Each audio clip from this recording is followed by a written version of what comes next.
Hello friends, Bhavani life style. நீங்கள் நினைப்பீங்க நான் வேலையெல்லாம் முடிச்சுட்டு உட்காந்துருக்குன்னு. காலையில் வேலை எல்லாம் சமையல் பண்ணி முடிச்சாச்சு.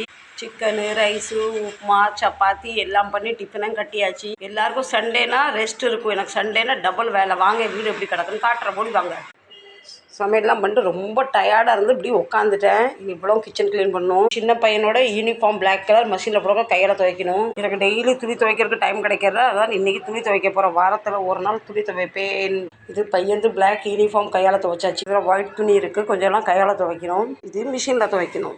ஃப்ரெண்ட்ஸ், உங்களுக்கும் ஞாயிற்றுக்கிழமை இவ்வளோ தான் வேலை இருக்குமா? கமெண்ட் பண்ணி சொல்லுங்கள். ஃப்ரெண்ட்ஸ், ரொம்ப நாள் ஆச்சு இட்லி போட்டு கொஞ்சம் அரிசி ஊற வச்சுட்டேன். கொஞ்சம் உளுந்து சாயங்காலம் தான் ஆட்டுவேன். ஒரு வழி எவ்வளோ சம்மடு பாத்திரம் தான் தேய்ச்சாச்சு.